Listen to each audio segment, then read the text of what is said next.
Salut à tous, c'est Niki et dans ces temps un peu intéressants, je voulais juste vous faire une petite vidéo pour vous aider à mettre en place un programme Zoom. Beaucoup d'églises physiques sont maintenant fermées à cause du coronavirus et on va essayer de continuer nos célébrations en ligne. Et donc je voulais juste faire cette petite vidéo pour vous expliquer un peu quelles sont les bases de Zoom, qui est le programme que je pense le plus adapté pour ce que nous voulons faire pendant ces temps-ci. Alors tout d'abord, il faudra que vous ouvrez un compte Zoom. Le meilleur, c'est d'aller directement pour un compte pro. Ça correspond à peu près à ce que nous on cherche pour nos églises et nos tailles d'églises. Le problème avec un abonnement gratuit, c'est que ça limite le nombre ça limite la longueur de réunion et en général nos célébrations durent plus que 40 minutes. Donc on va, pour la plupart d'entre nous, un compte pro sera idéal. Donc, quels sont les avantages et les inconvénients d'un compte pro? L'avantage, c'est que nous pouvons avoir, donc c'est 13,99 par mois par animateur. Un animateur, c'est quelqu'un qui anime la réunion. Et l'idée, c'est qu'il faut un animateur par réunion. Donc, en général, vous en aurez besoin que d'un seul animateur si vous faites des réunions de célébration du dimanche. Si vous utilisez cet outil pour vos groupes de vie, groupes de maison, je vous recommande de faire un programme, un emploi du temps pour que chaque groupe de maison se réunit à un moment différent dans la semaine. Euh, Où chaque réunion peut utiliser son propre outil. Vous pouvez en discuter avec vos leaders de groupe de vie pour qu'ils puissent utiliser des outils différents ou avoir des moments différents de la semaine pour utiliser le même outil. Euh, un compte pro peut avoir 100 participants dans une réunion. Donc 100 participants, c'est 100 soit ordinateurs, soit téléphone portable. Donc en général, il y aura plusieurs personnes autour d'un seul appareil, mais 100, ça devrait suffire pour la plupart de nos églises. S'il y a besoin de plus de participants, vous allez voir là qu'il y a un add-on pour arriver à 500 participants ou 1000 participants, mais on voit déjà que les prix ils commencent à être un peu plus conséquents. Donc pour les églises où 500 participants ou en tout cas plus de 100 serait pratique, utiliser cet add-on-là. N'allez pas pour un compte affaires. Un compte affaires, c'est différent. Un compte affaires, il y a marqué ici, c'est pour 10 hôtes au minimum. Donc là, il faudra multiplier ça par 10 pour avoir accès à cet abonnement-là. Restez dans le pro et utiliser l'add-on pour avoir plus de participants.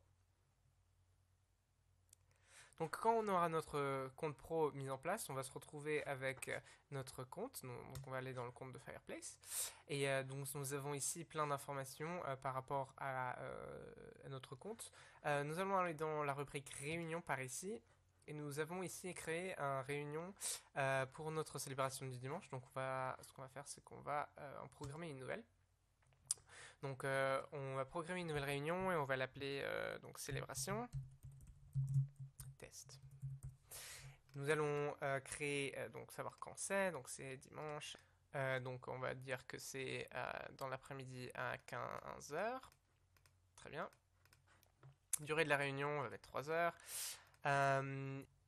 Donc célébration test, on a l'horaire de la réunion. On va pas dire que c'est une réunion périodique, mais je vais vous expliquer dans un moment. Et puis on va dire que c'est idée de réunion personnelle. Alors ce qui se passe, c'est que chaque compte Zoom a un idée de réunion fixe qui correspond à ce compte-là.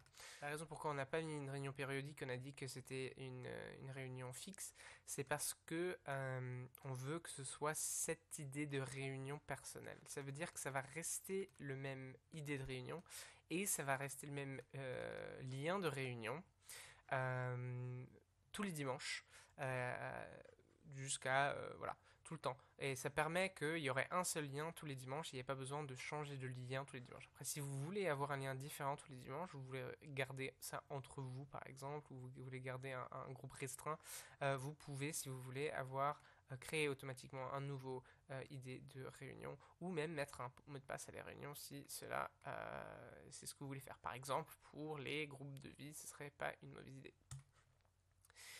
Vidéo, on va activer la vidéo pour les animateurs et pour les participants. Vous pouvez, si vous voulez, pas voir les participants, vous pouvez désactiver complètement. Mais nous, on veut. Et l'audio, on peut dire que ça se réunit téléphone et audio de l'ordinateur, c'est celui qu'on veut. Ça veut dire que les gens, ils peuvent se connecter avec l'audio de leur propre ordinateur, ou ils peuvent, s'ils préfèrent, appeler avec un numéro de téléphone pour rejoindre la réunion et écouter ce qui se passe. Ce qu'on va faire, c'est qu'on va aussi ajouter ici, où il faut bien vérifier que vous avez ajouté le pays de numérotation internationale. Et donc ici, on va rajouter la France. Nous, on l'a déjà fait, on a rajouté la France. Donc il faut juste vérifier que ça, c'est bien ajouté pour que les gens ils puissent appeler un numéro particulier pour joindre à la réunion. Alors comment est-ce que ça fonctionne?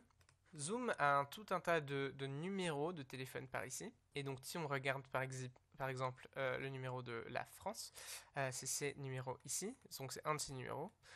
Si un participant appelle l'un de ces numéros, on va lui demander l'idée de réunion. Donc c'est celui qui est ici. Et on va lui demander un nom de participant. Et à partir de là, les participants pourront écouter ce qui se passe et parler et participer à la réunion avec juste un téléphone portable ou un téléphone fixe même. Donc ça permet à certains membres de nos églises qui n'ont peut-être pas d'ordinateur, ils n'ont peut-être pas de connexion internet, ça leur permettra de quand même participer à la réunion. Donc c'est important de juste vérifier ici au bon endroit, d'avoir bien composé le numéro des États-Unis d'Amérique et un autre pays et vérifier bien que cet autre pays c'est la France pour que les gens de la France puissent appeler le numéro. Après, si vous avez d'autres participants dans d'autres pays qui souhaitent se rejoindre de cette manière-là, vous pouvez aussi les rajouter, mais en général, ce ne sera pas le cas. D'autres quelques petites options à mettre ici, c'est ouvrir l'accès à la réunion avant l'arrivée de l'animateur. Donc ça, on va activer pour nous. Ça nous permet, comme ça le dit, avant que l'animateur arrive, que les gens puissent quand même déjà se connecter à la réunion. Donc c'est déjà bien pour que les gens puissent tester, voir si ça fonctionne pour eux. Mais aussi ça permet aussi que si jamais l'animateur n'apparaît pas ou il est connecté mais après se déconnecte pour une raison ou une autre, la réunion ne se terminera pas. En fait, le problème c'est que si on désactive ça et puis l'animateur disparaît parce que sa connexion internet a tout d'un coup cessé de fonctionner, toute la réunion tombe à l'eau, alors que si c'est activé, au moins les autres participants de la réunion pourront rester connectés même si l'animateur a des problèmes de connexion. L'autre chose à bien marquer, c'est couper le micro des participants à l'entrée, ça c'est important, surtout parce qu'on veut avoir des réunions avec pas mal de gens, 20, 30 peut-être personnes, participants. Donc c'est important qu'on active cette fonctionnalité pour que on puisse s'entendre et on puisse bien communiquer entre nous pendant la réunion. Une dernière chose avant qu'on quitte les paramétrages, c'est enregistrer automatiquement la réunion. Donc ça peut être intéressant pour vous. Pour nous, par exemple, on souhaite enregistrer la réunion pour mettre en ligne après le coup. Donc vous pouvez activer ça, que l'enregistrement se lance automatiquement, ou vous pouvez le faire manuellement dans la réunion, que ça s'enregistre sur votre ordinateur ou dans le cloud. Donc ça c'est comme vous préférez. Nous on le met enregistré automatiquement, comme ça on n'oublie pas et puis tout va bien. Donc là, nous avons notre réunion qu'on a créée tout à l'heure. On va appuyer sur commencer. Alors vous allez remarquer que il est 14h40 un jeudi et notre réunion est l'heure de début un dimanche à 10h30. Mais c'est pas très grave en fait. Notre réunion va quand même pouvoir se lancer et quand même pouvoir avoir lieu, même si on n'est pas à la bonne horaire. Donc là, nous allons ouvrir le programme, ouvrir Zoom, on se connecte à la réunion et on est là. On va rejoindre l'audio par ordinateur. Donc tout d'abord, on voit bien l'enregistrement a bien lancé automatiquement. Ça, c'est dans notre cas où on a fait automatiquement l'enregistrement. On peut suspendre l'enregistrement ici ou même l'arrêter complètement. C'est ce qu'on va faire. On n'a pas besoin de l'enregistrement de cette réunion. Vous pouvez, si vous voulez, manuellement appuyer sur enregistrer sur le cloud ou sur l'ordinateur si jamais ça vous intéresse d'avoir la réunion pour tout à l'heure. Donc là, on voit ce qui va se passer très important, c'est ici dans le cadre participant. Et c'est vraiment là où le gros du travail va se passer. Donc là, pour l'instant, on a un seul participant. On va rajouter un autre participant. Euh, Par exemple, moi. Bonjour. Et ce qu'on va faire, c'est qu'on voit une personne qui s'est rejoint là et qui a automatiquement, du coup, été mutée et a été mis en sourdine. On peut, si on veut, l'activer.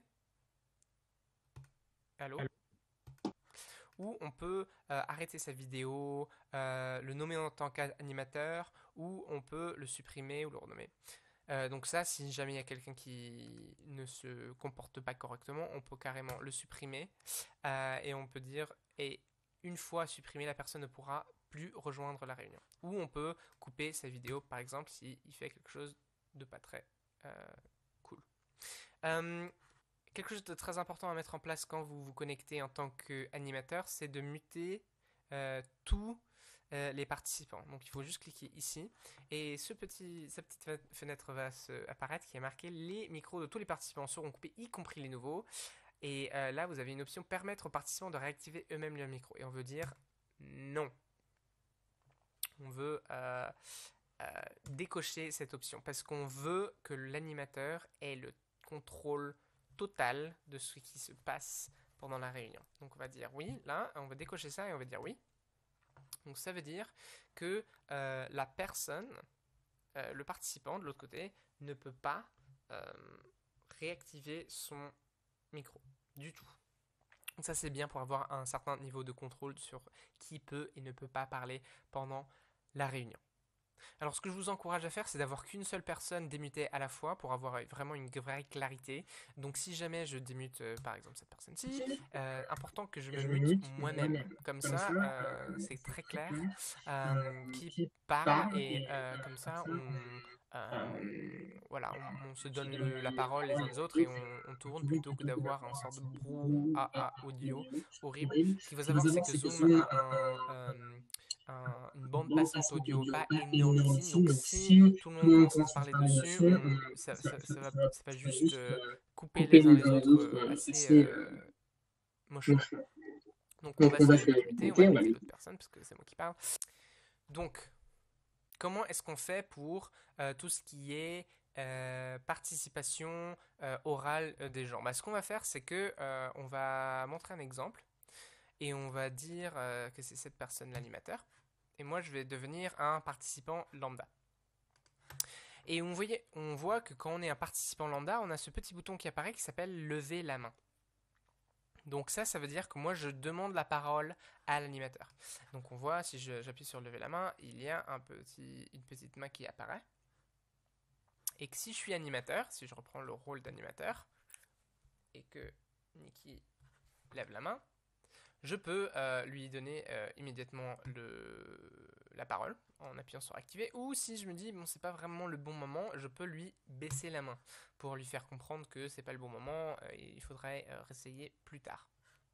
Ou peut-être pour lui dire voilà je t'ai vu, je te donnerai la parole tout à l'heure. La dernière chose à voir, c'est le partage d'écran et comment utiliser ça pour projeter des paroles. Donc pour partager l'écran, vous appuyez là-dessus, sur partage d'écran. Donc là, vous avez le choix de quelle fenêtre vous voulez partager. Donc soit vous pouvez avoir un PowerPoint d'ouvert avec ça, soit peut-être vous avez un document Word avec les paroles, ou si vous voulez, vous pouvez utiliser WebAsaf pour montrer les paroles de WebAsaf, par exemple. Ce que je vous recommanderais par exemple, c'est d'avoir un deuxième écran connecté à votre ordinateur et puis de partager le deuxième écran de l'ordinateur avec les paroles dessus. Et comme ça, vous pouvez garder un œil sur le back-office de WebAsaf tout en partageant l'écran et les paroles. Une dernière petite chose pendant qu'on est dans le partage d'écran, vous voyez ici en haut, il y a marqué, il y a quelques autres petites options et très important et très intéressant, c'est dans plus, nous avons partagé le son de l'ordinateur. Donc ça peut être intéressant si vous partagez un clip vidéo ou si vous partagez quoi que ce soit d'autre, des médias, de la musique, etc. Vous pouvez partager le son de l'ordinateur et tout ce qui est joué sur l'ordinateur sera partagé à tous les participants dans le Zoom. Donc vous pouvez utiliser ça pour voilà, montrer des médias si vous voulez illustrer votre prêche par exemple. Donc pour arrêter le partage d'écran, vous appuyez sur arrêter le partage et on se retrouve ici dans où on était avant. Alors ce qui pourrait se faire, c'est d'utiliser un ordinateur pour tout ce qui est présidence et activation et désactivation des participants et utiliser un deuxième ordinateur pour tout ce qui est partage de parole et voilà. Une dernière chose, c'est les conversations texte que vous pouvez activer ici en appuyant sur ce bouton-là. À garder en tête que vous pouvez envoyer un message à tout le monde ou vous pouvez envoyer un message à un individu dans le groupe. Alors c'est juste important de bien vérifier à qui vous envoyez le message avant de l'envoyer parce que ça peut ne pas être très clair. Par exemple, si j'envoie un message à tout le groupe ici, hello, et si j'envoie un message à un individu ici, ça apparaît juste l'un en dessous de l'autre, et si on regarde pas attentivement, c'est pas très clair à qui j'ai envoyé le message. Donc gardez un œil là-dessus. Si jamais il y a un besoin de peut-être envoyer un message à un autre membre de l'équipe, au conducteur de louange, pour lui dire eh oh, maintenant c'est le dernier chant, ou si vous voulez envoyer un message au prédicateur pour lui dire ça, c'est plus que il n'y a plus que 5 minutes sur ton timing, c'est possible de le faire ici, mais faites en sorte de ne pas envoyer un message à tout le monde non plus. Une dernière petite chose, c'est finir la réunion. On peut finir la réunion et quand on est animateur, on a mettre fin à la réunion ou la quitter. Donc ça veut dire que soit on peut mettre à la fin la réunion pour tout le monde ou juste pour moi. Comme ça, si je pense que moi j'ai marre de cette réunion, j'ai pas envie de rester, mais il y a d'autres personnes qui veulent bien chatter et discuter à la fin de la célébration, ils le peuvent si je quitte la réunion tout simplement et sans mettre la réunion pour tous. Une réunion peut continuer sans l'animateur. Par contre, il n'y aura pas de gestion de qui parle et qui ne parle pas. Sauf si je nomme quelqu'un en tant qu'animateur avant de quitter la réunion. Comme ça, je donne la main à quelqu'un d'autre pour qu'eux ils puissent gérer qui parle et qui ne parle pas. Mais sinon, ce serait un peu un free-for-all, un peu un chaos total s'il y a beaucoup de monde à ma sortie. Parce que les gens ils pourront activer et désactiver leur vidéo et leur audio comme ils le souhaitent. Ok, on va quitter la réunion. Et là, on verra un convertissement d'enregistrement. Ça veut dire que l'enregistrement de ma vidéo aura fini et je peux l'enregistrer là où je veux. Ou si j'ai sélectionné un enregistrement cloud, ce sera là-bas que ça, dans le cloud sur le site internet, que ça va être mis. Ok, j'espère que vous avez apprécié cette vidéo et que ça vous a été utile. N'hésitez pas à mettre des questions dans les commentaires ci-dessous si vous le souhaitez ou m'envoyer un petit mail. Et j'espère que tout va bien se passer dans vos réunions live et vos réunions en ligne ce dimanche et les dimanches à venir.